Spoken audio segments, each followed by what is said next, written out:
लड्डू गोपाल तो हर किसी के घर में होते हैं। यदि आपके घर में भी लड्डू गोपाल है तो इन विशेष बातों का ज़रूर ध्यान रखिएगा जो मैं आज अपने वीडियो के माध्यम से बताने जा रही हूँ, जो कि बहुत महत्वपूर्ण होने वाले हैं। मित्रों, सनातन धर्मा डायरीज़ में आपका स्वागत है। आज मैं आपको बताऊंगी, यदि आपके घर में लड्डू गोपाल हैं और उन्हें बेटे, भाई या छोटा भाई या बालक के रूप में आप पूजते हैं, तो आप इन विशेष बातों का ज़रूर से ज़रूर ध्यान रखिएगा।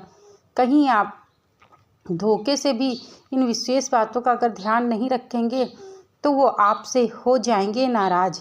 प्लीज़ आपसे रिक्वेस्ट है, इस वीडियो को अंत तक ज़रूर से ज़रूर देखिएगा, वरना आपको संपूर्ण जानकारी नहीं मिल पाएगी। संपूर्ण जानकारी बहुत होती है, बहुत ज़रूरी होती है, इस कारण से आप पूरा वीडियो ज़रूर से ज़रूर देखिएगा। तो चलिए आपको बताते हैं। यदि इसके पहले आप मेरे चैनल पे नए जुड़े हैं तो आपसे एक छोटा सा निवेदन है, आप चैनल को सब्सक्राइब करना मत भूलिएगा। तो चलिए आपको बताते हैं कि यदि आपके घर में भी लड्डू गोपाल की मूर्ति है तो आप इन बातों का ज़रूर ध्यान रखिएगा। लड्डू गोपाल को अगर आपने अपने घर में लड्डू गोपाल रखा है तो जान लीजिए नंद लाला को क्या खिलाना चाहिए और क्या नहीं खिलाना चाहिए, क्योंकि लड्डू गोपाल जो हैं वो बालक के रूप में पूजे जाते हैं, मतलब छोटे बच्चे की तरीके। जैसे आपका कोई छोटा बच्चा होता है उसी तरीके से लड्डू गोपाल को पूजा जाता है। तो जिस तरीके से छोटे बच्चे को खाना खिलाया जाता है और जिस तरीके से रखा जाता है, जिस तरीके से उनका लालन पालन किया जाता है, उसी प्रकार से आपको लड्डू गोपाल का भी लालन पालन करना पड़ता है। यदि आपने रखे हुए हैं अपने घर में तो इन विशेष बातों का ज़रूर से ज़रूर ध्यान रखिएगा, क्योंकि ये लड्डू गोपाल को रोज़ाना स्नान कराकर साफ़ सुथरे वस्त्र पहनाएं, इसके बाद ही उन्हें भोग लगाएं। यदि आपके घर में लड्डू गोपाल हैं तो आप सबसे पहले उनको, कुछ लोग होते हैं कि सबसे पहले उठ के अपना नहा के उनको दूध का भोग लगा देते। जैसे छोटे बच्चे को जाकर के दूध का भोग लगाया जाता है, वैसे इनको भी दूध का ही भोग लगाया जाता है सबसे पहले। तो यदि आप के घर पे हैं तो सबसे पहले आप लड्डू गोपाल को स्नान कराइए, स्नान करा के उनकी पूजा आराधना करिए, फिर उनको दूध का भोग लगाइए। सबसे पहले लड्डू गोपाल को दूध का ही भोग लगाना चाहिए, क्योंकि जिस तरीके से बच्चे को सुबह के समय, यदि आपके घर में बच्चे होंगे तो आपको पता होगा कि बच्चा जब सो के उठता है सबसे पहले दूध ही मांगता है। तो आपको भी सबसे पहले बच्चे की तरीके लड्डू गोपाल को दूध का भोग लगाना चाहिए। लड्डू गोपाल को सात्विक चीज़ों का भोग लगाना चाहिए। यदि आपके घर में लड्डू गोपाल हैं तो आपको सात्विक मतलब प्याज लहसुन का भोग नहीं लगता है लड्डू गोपाल को। इस बात का आप ध्यान रखिएगा। यदि आप भूल से भी भगवान को लड्डू गोपाल का भोग लगाएंगे तो आपको वो फल नहीं प्राप्त होगा और भगवान नाराज़ भी हो जाएंगे। बाल कृष्ण का भोग बिना लहसुन प्याज का होना चाहिए। जैसे मैंने आपको बताया, बिना लहसुन प्याज का ही लड्डू गोपाल का भोग लगता है। और आप इस विशेष बात का ध्यान रखिएगा, आप जो भी लड्डू गोपाल के लिए भोजन बना रहे हैं तो आप साफ़ सुथरे सफाई से, जितनी आप सफाई से भगवान का भोजन बनाएंगे, जितनी सफाई से आप भगवान का भोग लगाएंगे, उतनी ही आपके घर में दरिद्रता दूर होगी, नकारात्मक ऊर्जा दूर होगी। इसलिए इस बात का विशेष ध्यान रखिएगा कि आप साफ़ सफाई का बहुत ज़्यादा ध्यान रखिएगा।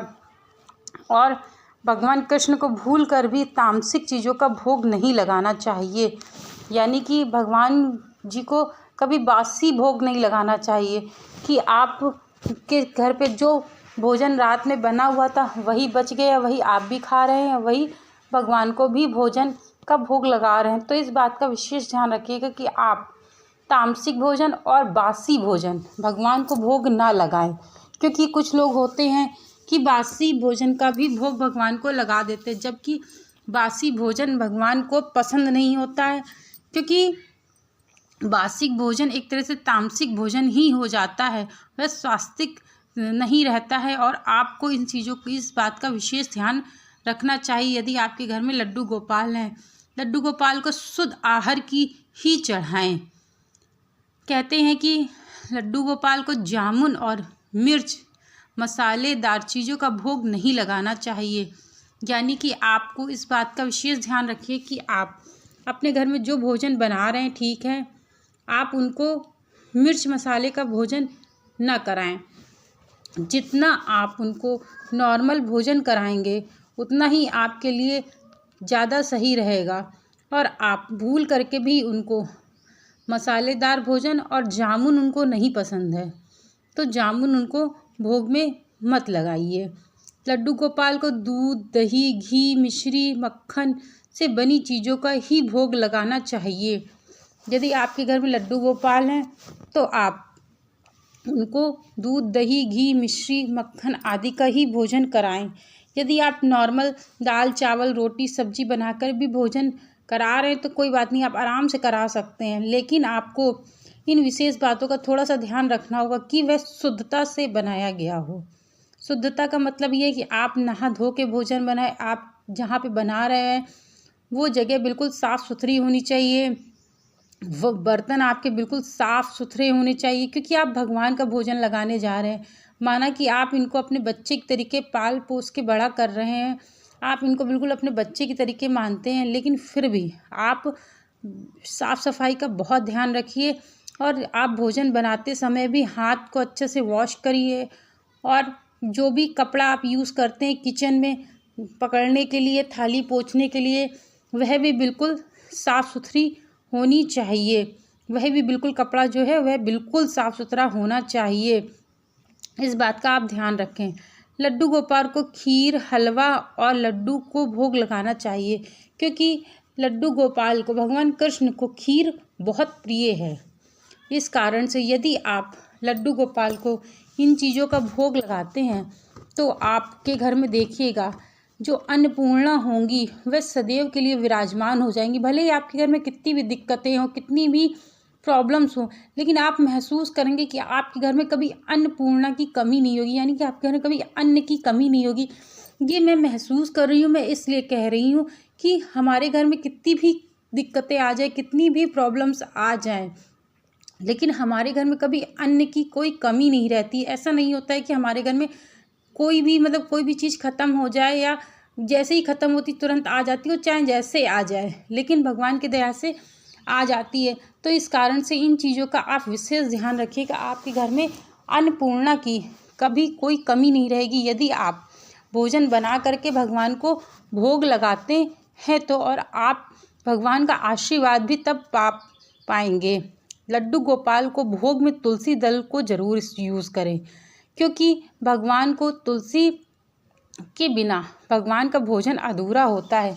इस कारण से आप तुलसी का यूज़ ज़रूर से ज़रूर करें। यदि आप भोजन बना रहे हैं, भोग लगा रहे हैं और तुलसी दल का इस्तेमाल नहीं करते हैं तो भोजन आपका स्वीकार नहीं होगा। भगवान भोजन आपका स्वीकार नहीं करेंगे, क्योंकि जो लड्डू गोपाल का भोजन है वह तुलसी दल के बिना नहीं पूरा होता है। इस कारण से आपको तुलसी दल का यूज़ ज़रूर से ज़रूर करना चाहिए, ताकि आपको भी आप इस बात का विशेष से विशेष ध्यान रखिए। यदि आपके घर में लड्डू गोपाल हैं तो तुलसी दल का यूज़ ज़रूर से ज़रूर करिए, ताकि भगवान को भोग लगाते समय तुलसी दल ज़रूर से ज़रूर इस्तेमाल करिएगा।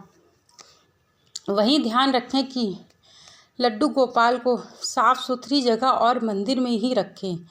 लड्डू गोपाल को कभी भी अकेला नहीं छोड़ना चाहिए। देखिए, बहुत सारे लोग जाते हैं, घूमने के लिए चले जाते हैं और लड्डू गोपाल को अकेले छोड़कर चले जाते हैं। इस बात का आप विशेष ध्यान रखिए कि यदि आप कहीं बाहर जा रहे हैं तो आप उनको अपने साथ लेकर के ही जाइए। आपको उनको अकेले नहीं छोड़ना चाहिए यदि आपके घर में लड्डू गोपाल हैं तो। और इन सब चीज़ों का विशेष यदि आप ध्यान रखेंगे तो आप जानेंगे कि आपके ऊपर भगवान की कृपा बनी हुई है और आप अपने जीवन में ऊंचाइयों तक पहुंच पाएंगे। मेरे द्वारा बताई गई यह जानकारी आप लोगों को थोड़ी सी भी अच्छी लगी हो तो चैनल को सब्सक्राइब करना मत भूलिएगा, लाइक करना मत भूलिएगा, क्योंकि आपसे ही हम लोग जुड़े हुए हैं और सनातन धर्म से जुड़े हुए हैं, इस कारण से आप चैनल को ज़रूर सब्सक्राइब करिएगा। Thank you so much video को वॉच करने के लिए।